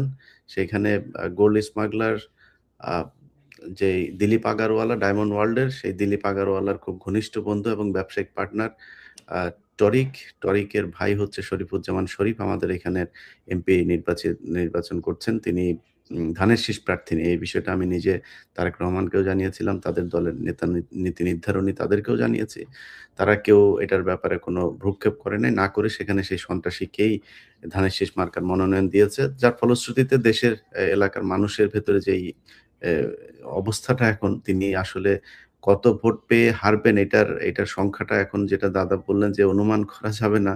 এখানে আমাদের সেটার একটা ফল আমরা দেখতে পারবো। রাসেল ভাই, আপনাদের এইখানের অবস্থা কি? আচ্ছা, মাসুদ পারভেজ রাসেল হচ্ছে আমাদের চুয়াডাঙ্গা 1 আসনের এমপি প্রার্থী। উনি অ্যাডভোকেট, আইন পেশার সাথে জড়িত ছিলেন। রাসেল ভাই, কি অবস্থা বলেন? সবশেষ মানুষকে জানানোর মতো কি আছে আপনার আমি কাছে? ইলিয়াস, আমাকে একটু যদি বিদায় দেওয়া যায় ভালো হতো। আপনি আরো 5 মিনিট থাকতে হবে। দাঁড়ান, ওনার এটা শেষ করে তারপরে আপনি। ঠিক আছে। জি, ধন্যবাদ আপনাকে এবং দাদাকে, সবাই যারা দেখছেন সবাইকে সালাম, শুভেচ্ছা। আপনি যেমনটি বলছিলেন, আমরা এখানে নির্বাচনের মাঠে আছি। এখনো পর্যন্ত আমাদের এখানে আমরা দেখেছি যে আমাদের বিভিন্ন কর্মীদেরকে ভোট চাওয়ার ক্ষেত্রে বাধা প্রতিবন্ধকতার শিকার হতে হয়েছে, বিশেষ করে মহিলা কর্মীদেরকে, যেটা নিয়ে কয়েকটা সংঘর্ষ হয়েছে। সেই সংঘর্ষে বেশ কিছু আমাদের কর্মীরা আহত হয়েছেন। তো সেগুলো নিয়ে আমরা অভিযোগ করেছি। পরে প্রশাসনের পক্ষ থেকে আমাদের সমন্বিত মিটিং হয়েছে, সেখানেও কেউ বাধা দিবেন না, কেউ কাউকে হুমকি দিবেন না, নিরাপদ পরিবেশে সবাই ভোট সেন্টারে যেতে পারবেন, এগুলো প্রশাসনের পক্ষ থেকে বলা হইলো। বাস্তবিক অর্থে মাঠে ময়দানে আমরা খুব বেশি সেটা পর্যবেক্ষণ বা তার আমরা দেখতে পাচ্ছি না বাস্তব রূপ। তো এখন পর্যন্ত আমরা যতটুকু জানি যে আজকেও চুয়াডাঙ্গা শহরে আমাদের একটা পাড়াতে ২ জন মহিলা যারা আছেন তাদের হুমকি দেওয়া হয়েছে। তারা পোলিং এজেন্ট থাকার কারণে তাদেরকে দেখে নেওয়া হবে এবং বিচ্ছিরি ভাষায় তাদেরকে গালিগালাজ করা হয়েছে। সেটাও আমরা প্রশাসনকে জানিয়েছি। তারপরে আরো কয়েকটা পাড়াতে গিয়ে এরকম হুমকি দেওয়া হচ্ছে। তো রাসেল ভাই, আপনাদের সামগ্রিকভাবে এখানে সেনাবাহিনীর ভূমিকা যতটুকু জানতে পেরেছি যে তারা যথেষ্ট ভালো ভূমিকা পালন করছে। জি। পুলিশের অবস্থানটা কেমন? আ পুলিশ এখন অবশ্য একটু অ্যাক্টিভ হয়েছেন মনে হচ্ছে। তারা তাদের জায়গা থেকে বললে তারা যাচ্ছেন। কিন্তু মানে কার্যকর ভূমিকা রাখার ক্ষেত্রে আমরা যেটা প্রশাসনকে জানিয়েছিলাম যে জনগণের মধ্যে একটা আছে, অস্বস্তি বা অনিশ্চয়তা কাজ করছে যে প্রকৃতপক্ষে তারা ভোট সেন্টারে যেতে পারবেন কিনা এবং প্রকৃতপক্ষে তাদের পছন্দের প্রার্থীকে ভোট দিতে পারবেন কিনা। এইটা নিয়ে কনফিউজড থাকার কারণে আমরা প্রশাসনকে একাধিকবার জানিয়েছি। লাস্ট 2 ডেজ আগে আমরা বসেছিলাম। সেখানেও আমরা বলেছি সকল প্রার্থীরাই যে সেখানে প্রশাসনের পক্ষ থেকে জনগণকে আশ্বস্ত করা হোক এবং তাদেরকে বিভিন্ন বাজার মহল্লায় গিয়ে তাদেরকে বলা হোক যে তারা নিরাপদে ভোট সেন্টারে যাবেন এবং নিরাপদে ভোট সেন্টার থেকে ফিরবেন। দল, মত, ধর্ম, বর্ণ নির্বিশেষে সকলে ভোট সেন্টারে যেতে পারবেন। কেউ বাধা দিবেন না। এইটা মূলত একটা আমরা চেয়েছি। প্রশাসনও বলেছেন এটা হবে। কিন্তু বাস্তবিক অর্থে আমরা মানে সেটা মাঠে ময়দানে খুব বেশি কার্যকর উম ইয়ে যেটা এটাকে বলা যায় যে প্রশাসন গিয়ে মাঠে ময়দানে উৎসাহ দিবে সেটার ক্ষেত্রে একটু সেটা ওনাদের সেটা এখনো করা হয়নি। ঠিক আছে। রাসেল ভাই, আমরা জি, জি। আমরা ইনশাআল্লাহ আশা করি যে আপনারা প্রতিটা কেন্দ্রের ভোট গুনে নিয়ে তারপরে বাড়িতে যাবেন। আপনারও নিশ্চয়ই লক্ষ, লক্ষ মানুষ আপনাকে সমর্থন করে। আপনার একটা বিশাল কর্মী বাহিনী আছে। তাদেরকে মারামারি করে তারপরে চুয়াডাঙ্গার পরিস্থিতি তো আমরা জানি। সো জি। চুয়াডাঙ্গাতে তারা মারামারি করে জামাত ইসলামকে কিছু করে ফেলবে, এটা আমরা করি না। দাদা, আমরা এই যে প্রার্থীদের কাছে যে অভিযোগগুলো শুনলাম, মানে কালকের ভোট কেন্দ্রে ভোটারদের ভূমিকা কি হবে এবং যারা প্রার্থী আছেন তাদের ভূমিকা কি হবে, এই ব্যাপারে যদি আপনি সবশেষ কোনো দিক প্রথম নির্দেশনা বিষয় দেন। প্রথম বিষয়টা হচ্ছে রাসেল উৎসব। ভাই, আপনি বের হয়ে যান। আপনি চলে যান। প্রথম বিষয়টা হচ্ছে উৎসবের সাথে, আনন্দের সাথে দল বেঁধে ভোট কেন্দ্রে যেতে হবে। যত ভোট কেন্দ্রে আমরা বেশি যাব, এই সমস্ত সন্ত্রাসী, এই সমস্ত মতলববাজ, এই সমস্ত চোর ডাকাত ভোট কেন্দ্র থেকে দূরে থাকবে। এবং সোফার আমরা যতটুকু দেখছি আইন শৃঙ্খলা রক্ষাকারী বাহিনীর কাজকর্ম, আইন শৃঙ্খলা রক্ষাকারী বাহিনী অত্যন্ত কঠোর থাকবে এই সমস্ত ভোট ডাকাত, চোর বদমাশ, গুন্ডা বদমাশ, সন্ত্রাসী এদের বিরুদ্ধে। এবং যখন তারা আসবে এরা সংখ্যায় কম, এটা মাথায় রাখবেন। বাংলাদেশের 18 কোটি মানুষের কাছে চোর ডাকাত কয়জন? 18 কোটি মানুষের সামনে যে কোনো সেন্টারকে আমাদের রক্ষা করতে হবে। জনগণ রক্ষা করবে। একটা ভোট কেন্দ্র তো একটা কমিউনিটিতে, একটা পাড়ায়, একটা মহল্লায়। সেই মহল্লার মানুষকে পাহারা দিতে হবে এই ভোট কেন্দ্র। এই মহল্লার মানুষকেই এই ভোট কেন্দ্রের শান্তি শৃঙ্খলা, ভোট কেন্দ্র থেকে গুন্ডা পান্ডাদেরকে দূরে রাখা, এই দায়িত্বটা পালন করতে হবে। উৎসবের সাথে ভোট কেন্দ্রে যাবেন, নির্ভয়ে ভোট কেন্দ্রে যাবেন এবং আপনার পছন্দের প্রার্থীকে ভোট দেবেন। এটাই আমার শেষ কথা। আর আগামীকালকে একটা আমার ভিডিও আসবে, যেটা ভোটের আগে আমার শেষ ভিডিও। সেখানে আরো কিছু কথা আমি বলেছি, যেটা আগামীকালকে শুনে তারপরে আপনারা ভোট দিতে যাবেন। শোনা যাচ্ছে না তোমাকে? আপনার এই নির্বাচনে আপনি যদি একটু বলেছেন, তারপরেও আমরা বাংলাদেশের মানুষ অনেকেই হয়তো এই প্রশ্ন আপনাকেও করে, কারা ক্ষমতায় যাচ্ছে? আমি খুব স্পষ্টভাবে বলছি যে জামাত, এনসিপি, এবি পার্টি, যে ঐক্যবদ্ধ জোট, যেটা 10 বা 11 দলীয় জোট, আমরা যাই বলি না কেন, তারাই আগামী সরকার গঠন করবে। আগামী 14 তারিখ এই সরকার বাংলাদেশের শপথ নেবে, নতুন বাংলাদেশের সূচনা হবে। এবং বিএনপিকে আমি আহ্বান জানাবো একটা রেসপন্সিবল বিরোধী দল হিসাবে দায়িত্ব পালন করার জন্য প্রস্তুতি নেন এবং ফলাফলটাকে আপনারা মেনে নেন। জি, দাদা, আপনাকে ধন্যবাদ। আমরা আমাদের সাথে আরো বেশ কিছু সংসদ সদস্য ক্যান্ডিডেট যুক্ত হবেন। তো আমি তাদেরকে নিয়ে আমার লাইভটা আরো কিছুক্ষণ চালিয়ে যাব। আপনি আপনাকে ধন্যবাদ সবাইকে জানাচ্ছি ধন্যবাদ। সবাইকে এবং ধন্যবাদ। নির্বাচনের খেলাফ নির্বাচনের জিন্দাবাদ। আগাম নির্বাচনের জয়ের ঈদ মোবারক জানিয়ে রাখলাম। ঈদ মোবারক। ঈদ ইনশাআল্লাহ মোবারক। আমরা জয়ের পরে আরেকবার বাংলাদেশের নিশ্চয়ই, মানুষের সামনে অবশ্যই, হাজির হবো ইনশাআল্লাহ। অবশ্যই, ইনশাআল্লাহ। ধন্যবাদ। ইনকিলাব জিন্দাবাদ, আজাদি জিন্দাবাদ। দর্শক, আমরা আমাদের সাথে আরো কয়েকজন প্রার্থী যুক্ত হচ্ছেন, যাদের এলাকার বিভিন্ন সার্বিক পরিস্থিতি সেগুলো তারা জানানোর চেষ্টা করবেন। আমরা আজকে কিছুক্ষণ আগে একটা ভিডিও দেখেছি যে জনাব আমানুল্লাহ আমান, যিনি একাধারে ঋণ খেলাপি, তিনি তার সম্পদের হিসাব নির্বাচন কমিশনে গোপন করেছেন। অনেকগুলো সম্পদ আছে যে সম্পদগুলো তিনি দেখাননি। সাভারের কিছু সম্পত্তি আছে সেগুলো দেখাননি। ঢাকাতে অনেক সম্পত্তি দেখাননি। ব্যবসা দেখাননি। এই জিনিসগুলো তিনি করেছেন এবং তার যে সন্ত্রাসী বাহিনী সেগুলো দিয়ে তিনি জামাতের যে প্রার্থী আছেন সেখানে তাকে নানাভাবে হুমকি-ধমকি দিয়ে যাওয়ার চেষ্টা করছেন। তো এই বিষয়গুলো তারা যতটা করবে আমার মনে হয় বাংলাদেশের মানুষ হয়তো, হ্যাঁ, একটা ভয় তো মানুষের মধ্যে কাজ করে এই রাজনৈতিক দলগুলোর মাসল পাওয়ার, সেটার একটা ব্যাপার আছে। কিন্তু আপনার ধানের শীষের সাথে ধানের শীষের টাকায় ধানের শীষের যানবাহনে তারপরে ধানের শীষের ব্যাজ লাগিয়ে আপনার কেন্দ্রে গিয়ে তারা কিন্তু দাঁড়িপাল্লার ভোট দিয়ে আসবে। এটা মাথায় রেখেন। মানুষের এই হুঁশটুকু হয়েছে। আমি সবচাইতে উদ্বিগ্ন যে বিষয়টা নিয়ে আমরা দেখছি যে বিভিন্ন জায়গাতেই শুনছি এবং সেখানে মানুষকে টাকা পয়সার একটা বিশাল প্রলোভন দেয়া হচ্ছে।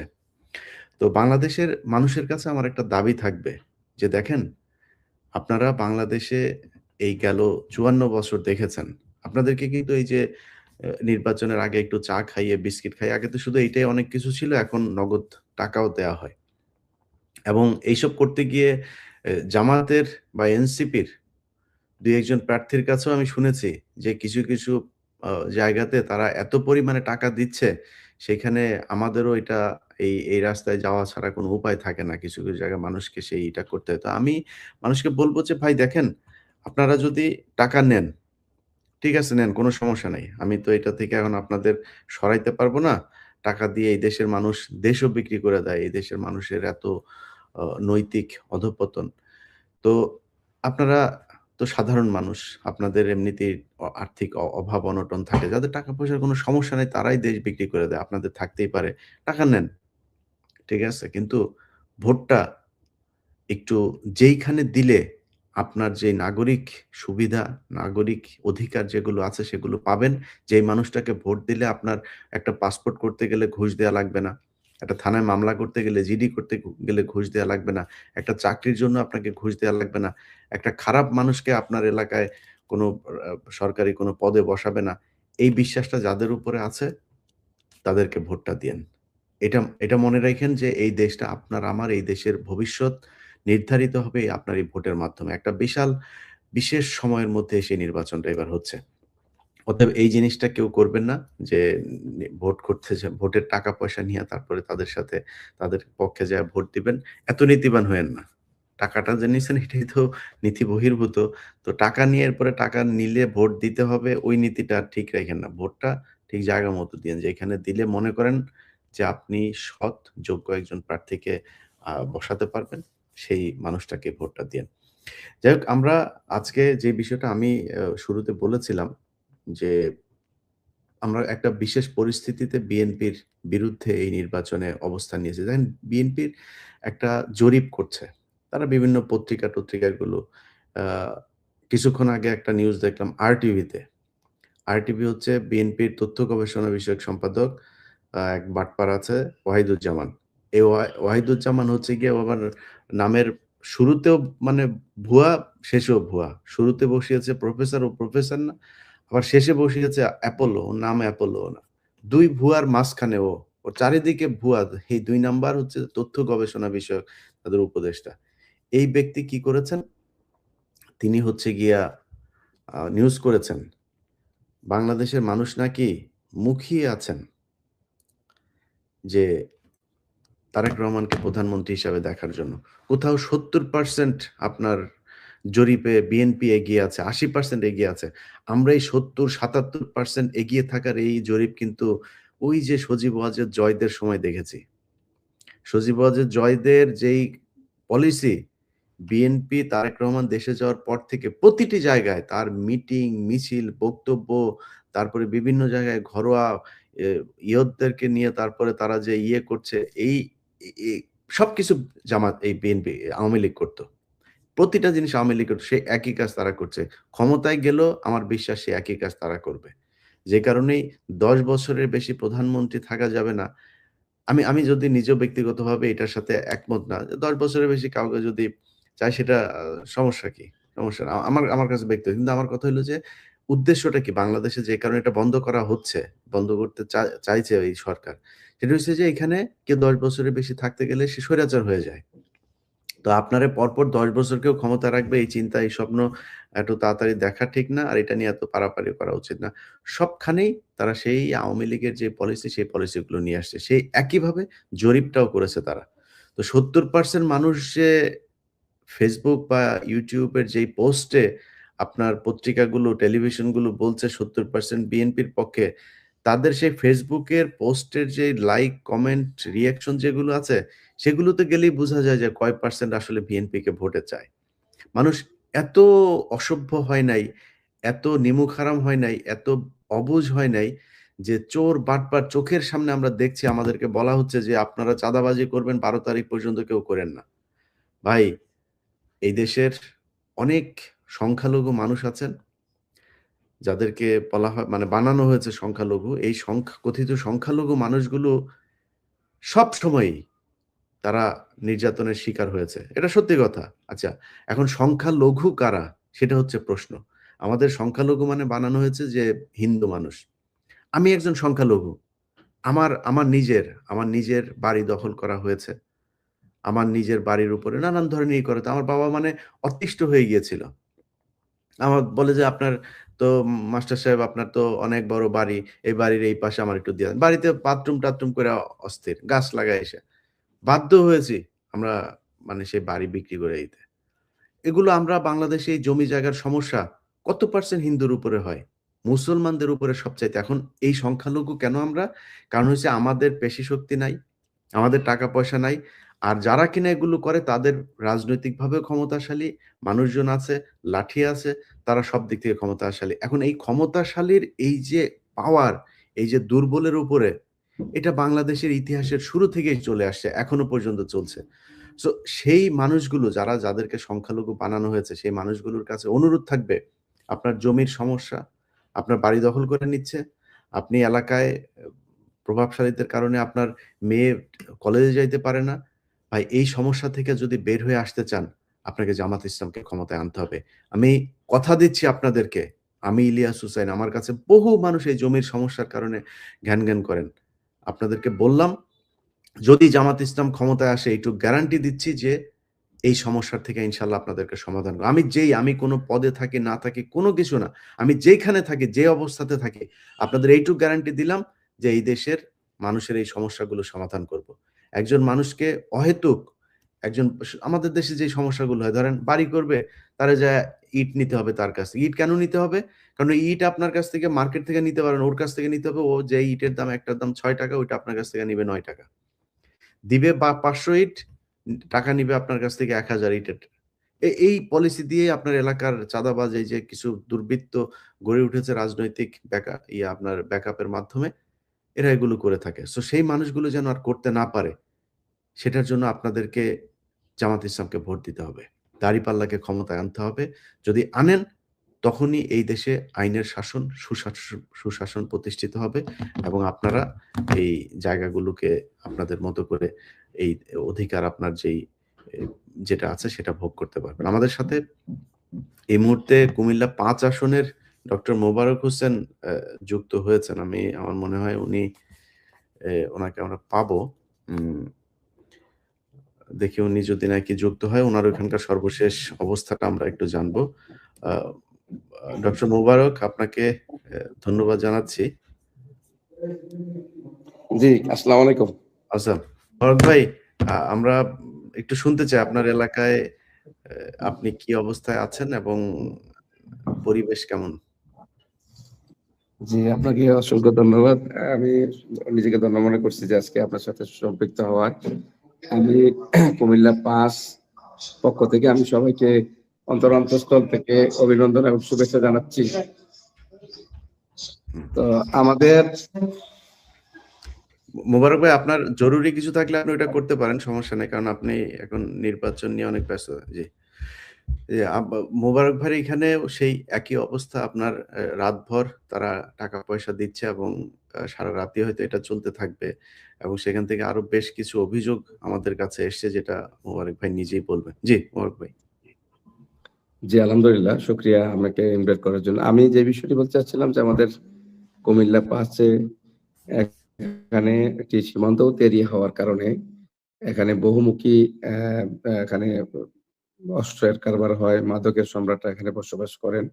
তো সেই জায়গা থেকে আমরা অনেকটা ঝুঁকির মাঝে আছি এবং পাশাপাশি আমাদের যে বিএনপির প্রতিদ্বন্দ্বী আছেন এবং অনেকেই তারা তাদের অবস্থান জনগণে আসলে যেভাবে দাঁড়িপাল্লার পক্ষে হুমড়ি খেয়ে পড়ছেন, একবারে মায়ের কোলে শিশু থেকে শুরু করে সর্ব লেভেলের, এইটার তারা ভয় দেখে অনেকেই হুমকি-দামকি দেওয়া শুরু করছেন যে দিবে না। অথবা আজকেও বরদুশিয়াতে ঢাকা থেকে ২ জন গেছে ভোট দেওয়ার মানে ভোট দেওয়ার উদ্দেশ্যে বাড়িতে আসছেন, তাদেরকে মারছেন।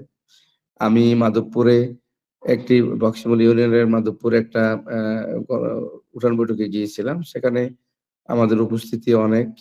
তো সেখান থেকে কয়েকজন লোক তারা ডিস্টার্ব করার চেষ্টা করেন, মাইক বাজানোর চেষ্টা করেন। তা আমাদের ভাইয়েরা বুঝে তাদেরকে পাঠায় দেওয়া হয়। পরে ওরা এসে একটা বাচ্চা ছেলে, ৫ বছরের বাচ্চাকে তারা এই মারধর করেন, লাথি মারেন এবং তাকে নির্যাতন করেন।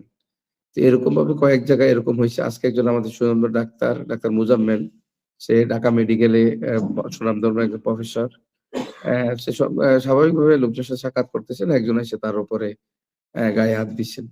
তো এই বিষয়গুলো নিঃসন্দেহে আমাদের জন্য দুঃখজনক যে তারা রাজনৈতিকভাবে মোকাবেলা না করতে পেরে বিচ্ছিন্নভাবে শিশুদের উপরে, নারীদের উপরে এবং রিক্শাওয়ালা, ভ্যানওয়ালাদের উপরে তারা আক্রমণ করে যাচ্ছেন। এটা আমাদের জন্য আসলে আমি মনে করি একটা স্বাধীন দেশের জন্য একটা দুঃখজনক বিষয়। তো এই বিষয়গুলো আমরা জানাচ্ছি প্রশাসনকে। প্রশাসনের যত সম্ভব চেষ্টা করে যাচ্ছেন এবং আমরাও ফিল করি যে প্রশাসন আরো সুষ্ঠু, সুন্দর, নিরপেক্ষ করার লক্ষ্যে আমাদের সীমান্তবর্তী এরিয়াগুলোতে বিভিন্ন ধরনের অবৈধ অস্ত্র উদ্ধারের জন্য যে অভিযান চালানো দরকার, সেটা আমি মনে করি পর্যাপ্ত তারা করছেন না। তো সেই ক্ষেত্রে আমার মনে হয় লেভেল প্লেইং এর ক্ষেত্রে এখানে একটা প্রশ্ন থেকে যায় এবং মাদকের সম্রাট হিসেবে যারা আছেন তারা সবাই এখন এক হয়ে প্রতিদ্বন্দ্বী প্রার্থীর সাথে কাজ করে যাচ্ছে। এটা কিন্তু জনগণ সবাই জানে এবং প্রকাশ্যে সবাই সবগুলো বিষয় মানুষের কাছে কিন্তু একবারে দিনের মতো ক্লিয়ার এবং অনেকগুলো রিপোর্ট আপনার যেহেতু আন্তর্জাতিকভাবে সব বিষয়গুলো আপনার নলেজে আছে, সবগুলো রিপোর্ট আপনার কাছে আছে। অ্যা আ এই বিষয়গুলো নিয়ে আমার মনে হয় আপনারা যারা এই অনলাইনে অ্যা কাজ করছেন এবং জুলাই যোদ্ধা হিসাবে আপনারা ভূমিকা রাখছেন এবং নতুন বাংলাদেশ করার ক্ষেত্রে আপনারা যে অনন্য ভূমিকা পালন করছেন, আমার মনে হয় এই বিষয়গুলো নিয়ে আপনাদেরকে আরো বেশি কথা বলা উচিত এবং জনগণকে আরো সচেতন করা উচিত। এই বিষয়টা আমি মনে করি। জি, মোবারক ভাই, আপনার অনেক মূল্যবান সময় আপনার দেওয়ার জন্য ধন্যবাদ। না, আপনি আমি শুকরিয়া, ভালো লাগছে আজকে ঠিক আছে। আপনার সাথে সরাসরি কথা বলার সুযোগ জি, পেয়েছি। মোবারক ভাই, ইনশাআল্লাহ কথা হবে। সংসদ সদস্য হওয়ার পরে কথা হবে ইনশাআল্লাহ।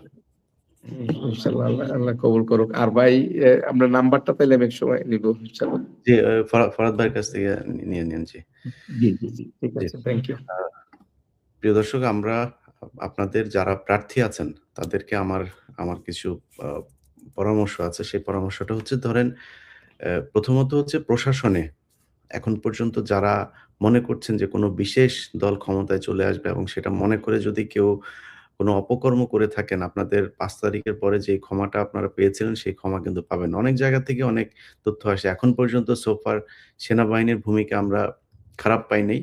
তবে সেনাবাহিনীকে কলুষিত করার জন্য যারা আগে কাজ করেছে, সেই দল এখনো অনেকেই তাদের ক্যান্টনমেন্টে আছে, চাকরিতেও আছেন। সেই গ্রুপটা অ্যাক্টিভ তো আছেই। তো তাদের সেটা নাশাত করে দেওয়ার জন্য সেনাবাহিনীর ভেতরেই তাদের সহকর্মীরা আছে। ইনশাআল্লাহ আমার বিশ্বাস যে নির্বাচনের দিন তারা ২০১৮ সাল, ২০১৪ সাল, ২০২৪ সালে তাদের যেই কালিমা তাদের শরীরে লেগেছে সেটা তারা পরিষ্কার করবে এবারে নির্বাচনে সঠিক ভূমিকা রাখার মধ্য দিয়ে। তো প্রশাসনের মনে করেন একজন ডিসি, তিনি পদাধিকার বলে রিটার্নিং অফিসার। এখন তিনি মনে করেন একটা আপনার এলাকার আ ইয়েতে আসনে আপনাকে সে টার্গেট করল। যেমন আমার চুয়াডাঙ্গাতে। মনে করেন যে এখন রাসেল ভাই প্রচন্ড আপনার আ জনপ্রিয় একজন নেতা। এখন তার এটা দেখে তারা নানানভাবে প্রশাসনকে দিয়ে চেষ্টা করল। যেটা মাঠে আমি মনে করি না যে কোনো কেন্দ্র দখল করে এবার কোনো জায়গায় ২ একটা বিচ্ছিন্ন ঘটনা ঘটতে পারে। কিন্তু জামাত ইসলামের সাথে কেন্দ্র দখল করে বিএনপি তারপরে নিজেদের মন মতো করে সিল মারবে। এই দিন বাংলাদেশে এখন আর জামাত ইসলামের নাই। এবং সাধারণ মানুষ থাকবে। লক্ষ, লক্ষ ভোটার এবার ভোট দিতে যাবে। আমি কালকে ট্রেন, বাস এগুলো বিভিন্ন নিউজগুলোতে দেখছিলাম, সোশ্যাল মিডিয়াতে দেখছিলাম। সেখানে সেই মানুষগুলো আপনার দেশে গিয়ে আপনারে জোর কইরা হাসিনার মতো সিল মারতে দিবে এটা মনে করার কোনো কারণ নেই। সেটা সম্ভব না। কিন্তু যেটা হইতে পারে সেটা হলো ডিসি অফিস থেকে আপনার একটা ফল ঘোষণা করা হইলো।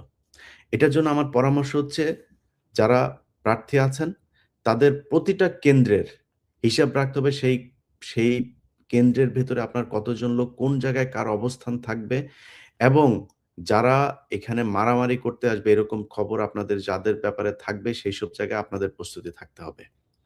আচ্ছা এখন কেন্দ্রগুলোতে যেটা হবে মনে করেন রাত ৪টার সময় মনে করেন বা ৫টার সময় নির্বাচন শেষ হইলো।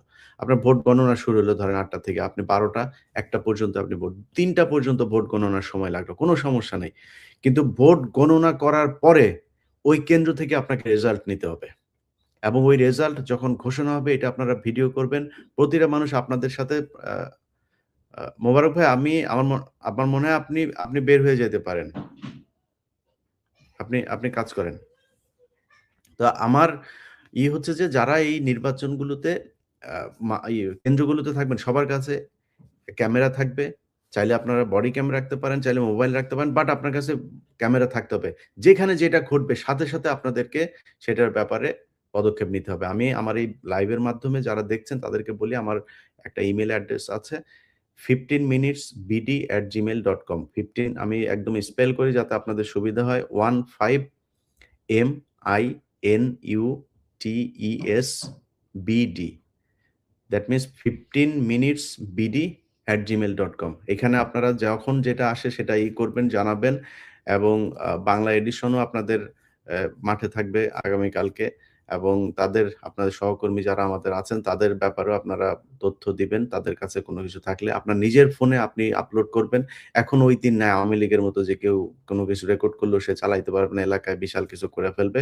এই অবস্থা হবে না এবং বিএনপি আমার বিশ্বাস যে রেজাল্ট যেটাই হোক বিএনপির মেনে নেয়া। যদি বিএনপির বিরুদ্ধে যায় সেটা মেনে নেওয়া উচিত হবে। আমি এখনো তাদের মন মানসিকতা সেটাই দেখছি। কিছুক্ষণ আগে তারা কুমিল্লা যেই হাসনাত আব্দুল্লাহর আসনে মঞ্জুকে আপনার করা হয়েছে।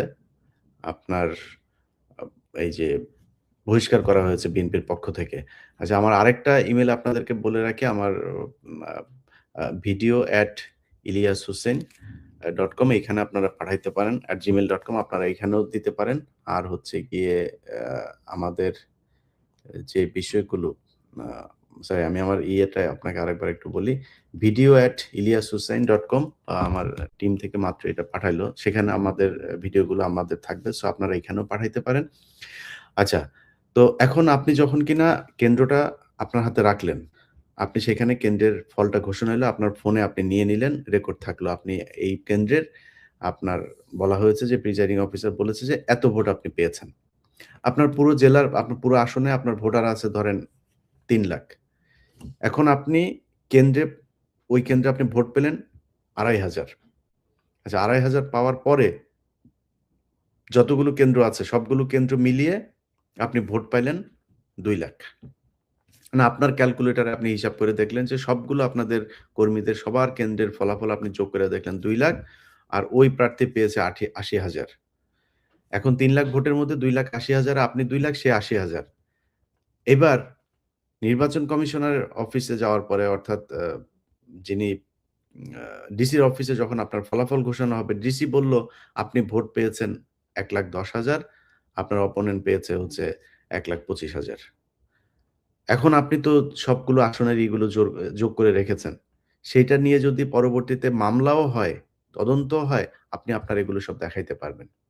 সো প্রতিটা কেন্দ্রে নির্বাচন হবে, প্রতিটা কেন্দ্রে প্রতিটা ভোট আপনি ঠিক জায়গায় পড়ছে কিনা, মানে সে তার মন মতো দিতে পারছে কিনা, তার সেটা চিন্তা করে কেউ তাকে জোর করে কোনো ভোট ব্যালটে তাকে সিল দেওয়াচ্ছে কিনা, তার ভোটটা অন্য কেউ দিয়ে দিচ্ছে কিনা, এগুলো ঠিক রাখতে হবে প্রতিটা ভোটে।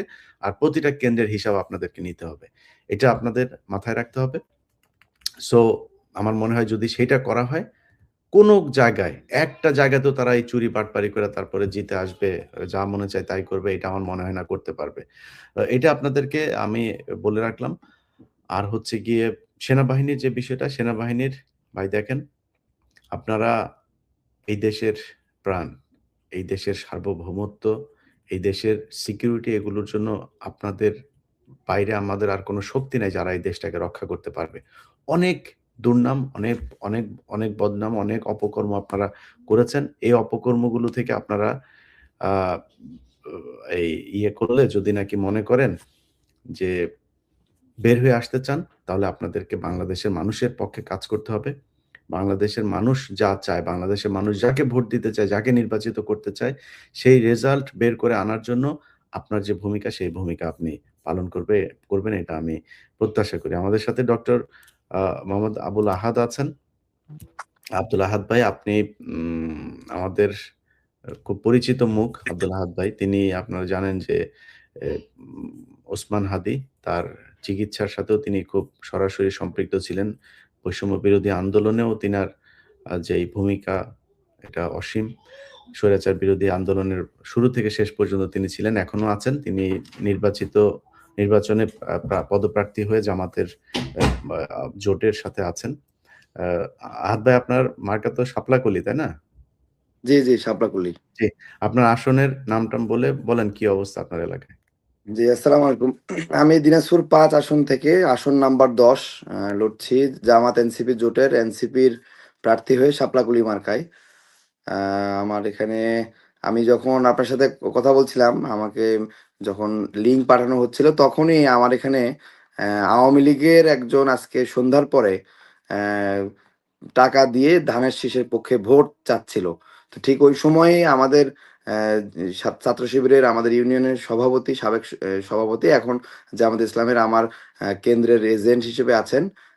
সে ভিডিও করছিল এবং এই ভিডিও করা দেখে তারা বুঝতে পারে যে সে ভিডিও করে। পরবর্তীতে তাকে ফোন করে অন্য একটা নাম্বার থেকে তাকে আরেকটা বাসায় নিয়ে যাওয়া হয়।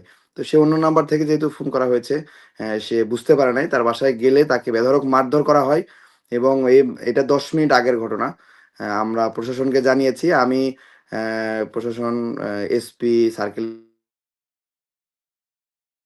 সবাইকে জানিয়েছি ব্যাপারটা। আমরা কনসার্ন যে আমার এখানে আমার আসনে অ্যা